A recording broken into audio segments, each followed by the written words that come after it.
আসসালামু আলাইকুম। সবাইকে স্বাগত জানাচ্ছি আমার দেশ আজকের লিড নিউজে। সঙ্গে আছি তাহমিনা তাসির। আমাদের আজকের লিড নিউজের শিরোনাম, রাতের ভোটের 208 ক্রিমিনাল লাপাত্তা। নিউজটি লিখেছেন সোহাগ কুমার বিশ্বাস। চলুন দর্শক, জেনে নেওয়া যাক নিউজটির বিস্তারিত। 2018 সালের নিশিরাতের নির্বাচনে শতভাগ ভোট কাস্ট হওয়া দেশের 213টি কেন্দ্রের প্রিজাইডিং অফিসারদের বিরুদ্ধে ব্যবস্থা নেওয়ার প্রক্রিয়া শুরু করেছে সরকার। চলতি বছরের 13 মার্চ এই প্রক্রিয়া শুরু হয়। দুদকের পক্ষ থেকে ওইসব কেন্দ্রের প্রিজাইডিং অফিসারদের তথ্য চেয়ে চিঠি দেয়া হয় নির্বাচন কমিশনের কাছে। নির্বাচন কমিশন থেকে 25 মার্চ চিঠি পাঠানো হয় 43 জেলার রিটার্নিং কর্মকর্তা বা জেলা প্রশাসকদের কাছে। কিন্তু জেলা প্রশাসকরা এখন পর্যন্ত কোনো তথ্য দিতে পারেননি। ফলে 3 মাসেও নিশি ভোটের কারিগরদের চিহ্নিতই করতে পারেনি কমিশন। ইতোমধ্যে দ্রুত সময়ের মধ্যে তথ্য দিতে 2 দফায় জেলা প্রশাসকদের কাছে তাগিদ দিয়ে চিঠিও দিয়েছে ইসি। নির্বাচন কমিশন সূত্র বলছে, জেলা প্রশাসকরা তাদের অফিসে এ ধরনের কোনো ফাইল খুঁজে পাননি। তাই তথ্য ও সহযোগিতা চেয়ে নির্বাচন অফিসগুলোতে চিঠি পাঠিয়েছে তারা। কিন্তু জেলা নির্বাচন অফিসেও কোনো তথ্য নেই।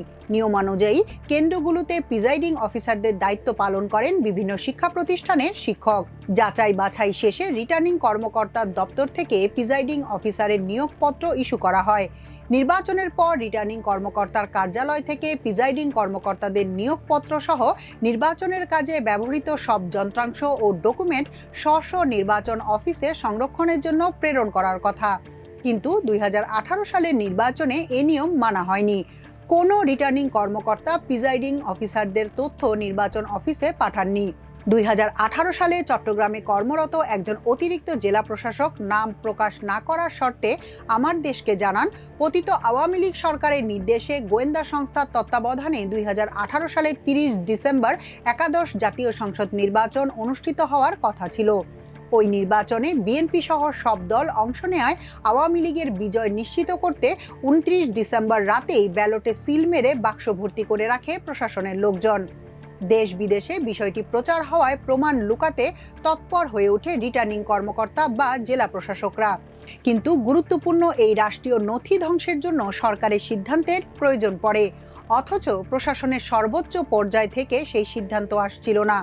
অবশেষে 2019 সালের 14 থেকে 18 জুলাই ঢাকায় অনুষ্ঠিত জেলা প্রশাসক সম্মেলনে নিশি ভোটের প্রমাণ ধ্বংসের অনুমতির জন্য তৎকালীন প্রধানমন্ত্রী শেখ হাসিনাকে চাপ দেন জেলা প্রশাসকরা। হাসিনার মৌখিক নির্দেশে ডিসি সম্মেলনের পর নিজ নিজ জেলায় ফিরে ওই নির্বাচনের সব প্রমাণপত্র ধ্বংস করেন ভুয়া ভোটের কারিগররা। আর এ কারণেই 2018 সালের নির্বাচনের কোনো তথ্য নেই কারো কাছে। গত 2 মাস ধরে জেলা প্রশাসকদের সংশ্লিষ্ট দপ্তরের কর্মকর্তারা তন্ন তন্ন করে খুঁজেও কোনো তথ্য পাননি। উপায়ন্তর না পেয়ে জেলা ও আঞ্চলিক নির্বাচন অফিসের সহযোগিতা চেয়ে চিঠি পাঠিয়েছে জেলা প্রশাসকের দপ্তর, কিন্তু সেখানেও কোনো তথ্য নেই। নির্বাচন কমিশন থেকে পাঠানো চিঠিতে শতভাগ ভোট পড়া কেন্দ্রগুলোর প্রিজাইডিং অফিসারদের পূর্ণাঙ্গ ঠিকানা সহ বিস্তারিত জানতে চাওয়ার পাশাপাশি ওইসব কেন্দ্রের চূড়ান্ত ভোটার লিস্ট, ভোট গণনার বিবরণী, প্রতিদ্বন্দ্বী প্রার্থীদের নির্বাচনী এজেন্ট বা পোলিং এজেন্টদের মোবাইল নম্বর সহ বিস্তারিত তথ্য চাওয়া হয়েছে। তাছাড়াও ওই কেন্দ্রগুলোর আইন শৃঙ্খলা রক্ষাকারী সেলের দায়িত্ব পালনকারী কর্মকর্তা কর্মচারীদের মোবাইল নম্বর সহ পূর্ণাঙ্গ তালিকা ও কেন্দ্রগুলোতে ভিজিলেন্স বা অবজারভেশন টিমের দায়িত্ব পালনকারী কর্মকর্তা কর্মচারীদের বিস্তারিত তথ্য জানাতে বলা হয়েছে। নিয়মানুযায়ী এসব তথ্যই নির্বাচন অফিস ও রিটার্নিং কর্মকর্তার অফিসে সংরক্ষিত থাকার কথা। শতভাগ ভোট পড়া ওই কেন্দ্রগুলোর একটি তালিকা এসেছে আমার দেশের কাছে। 64 জেলার মধ্যে 43টি জেলায় একাধিক কেন্দ্রে শতভাগ ভোট পড়ার নজির রয়েছে একাদশ জাতীয় সংসদ নির্বাচনে। এর মধ্যে সবচেয়ে বেশি কেন্দ্রের তালিকায় শীর্ষে রয়েছে রংপুর জেলা। 5টি সংসদীয় আসনের মোট 27টি কেন্দ্রে শতভাগ ভোট পড়ার নজির স্থাপিত হয়েছে একসময়ের মঙ্গাপীড়িত জেলাটিতে। শতভাগ ভোটের দিক থেকে দ্বিতীয় অবস্থানে রয়েছে বন্দরনগরী চট্টগ্রাম। 16টি সংসদীয় আসনের মধ্যে 7টি আসনের মোট 18টি ভোট কেন্দ্রে শতভাগ ভোট পড়েছে 2018 সালের নির্বাচনে। চট্টগ্রাম 10 আসনের শহীদনগর সিটি কর্পোরেশন বালিকা উচ্চ বিদ্যালয় ভোট কেন্দ্রেই ভোটের দিন সকালে ভোট শুরু হওয়ার আগেই ব্যালট ভর্তি বাক্সের ভিডিও প্রকাশ করে বিবিসি। বিতর্কের মুখে ওই কেন্দ্রের ভোট বাতিল করে সরকার। বাকি কেন্দ্রগুলোর ভিডিও কোনো গণমাধ্যমে প্রকাশ না হলেও 7 বছর পর তথ্য পেয়েছে আমার দেশ। তালিকার তৃতীয় অবস্থানে রয়েছে ময়মনসিংহ জেলা। 17 কেন্দ্রে শতভাগ ভোট পড়েছে একাদশ সংসদ নির্বাচনে। এছাড়া দিনাজপুরের 10, নীলফামারীর 1, লালমনিরহাটের 8, কুড়িগ্রামের 2, গাইবান্ধার 4, বগুড়ার 5, চাঁপাইনবাবগঞ্জের 3, নওগাঁর 9, রাজশাহীর 2, নাটোরের 1, সিরাজগঞ্জের 9, মেহেরপুরের 1, যশোরের 1, বাগেরহাটের 1, খুলনার 1, বরিশালের 3, টাঙ্গাইলের 2, জামালপুরের 3, শেরপুরের 2, নেত্রকোনার 1, মানিকগঞ্জের 4, মুন্সিগঞ্জের 4, ঢাকার 6, গাজীপুরের 3, নরসিংদীর 3, নারায়ণগঞ্জের 1, ফরিদপুরের 2, মাদারীপুরের 1, সুনামগঞ্জের 3, সিলেটের 10, মৌলভীবাজারের 2, হবিগঞ্জের 2, ব্রাহ্মণবাড়িয়ার 9, কুমিল্লার 3, চাঁদপুরের 3, ফেনীর 4, নোয়াখালীর 2, লক্ষ্মীপুরের 1, কক্সবাজারের 10 ও খাগড়াছড়ির একটি ভোট কেন্দ্রে শতভাগ ভোট পড়ার নজির রয়েছে। বিষয়টি নিয়ে জানতে চাইলে কোনো মন্তব্য করতে রাজি হননি চট্টগ্রামের আঞ্চলিক নির্বাচন কর্মকর্তা বেলায়েত হোসেন চৌধুরী ও জেলা নির্বাচন কর্মকর্তা বশির আহমেদ।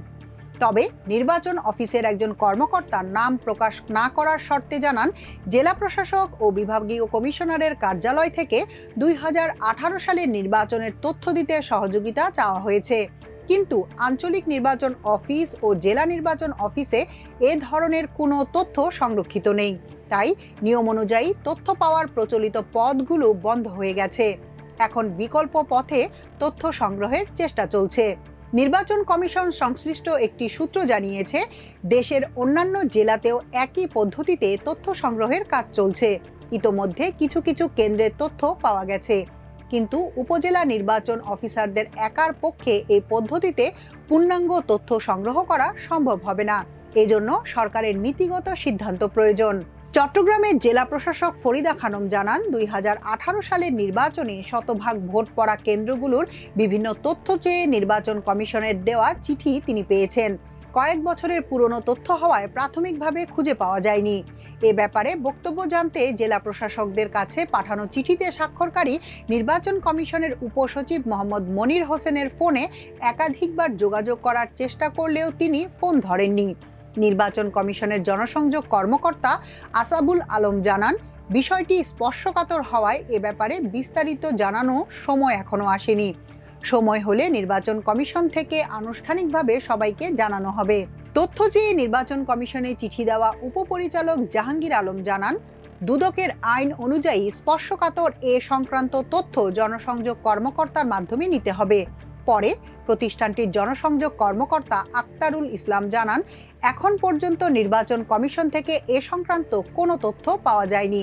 তবে মুন্সিগঞ্জের 7 কেন্দ্রের মধ্যে বিকল্প উপায়ে খণ্ডিত কিছু তথ্য পাওয়া গেছে, কিন্তু সেটা অফিসিয়াল কোনো তথ্য নয়।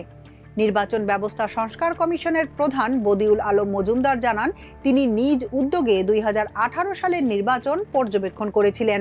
তার কাছে 207টি নয় 213টি কেন্দ্রে শতভাগ ভোট পড়ার তথ্য রয়েছে। এর মধ্যে 3টি কেন্দ্রে শতভাগের বেশি ভোট পড়ার খবরও গণমাধ্যমে এসেছে। এছাড়া 1177 কেন্দ্রে বিএনপি ও 2টি কেন্দ্রে আওয়ামী লীগ শূন্য ভোট পেয়েছে। তিনি আরও জানান, বিতর্কিত ও নির্বাচন সংক্রান্ত তথ্য সংগ্রহের জন্য তিনি নিজেই দীর্ঘদিন ধরে নির্বাচন কমিশনের বারান্দায় ধর্ণা দিয়েছেন, কিন্তু কোনো তথ্য সংগ্রহ করতে পারেননি। তথ্য অধিকার আইনে নির্ধারিত ফরমে আবেদন করেও তথ্য পাননি, এমনকি সিইসির সঙ্গে দেখা করেও ভালো ব্যবহার পাননি তিনি। তার মতে 2018 সালের নির্বাচনের ফলাফল ছিল পুরোটাই ভুয়া।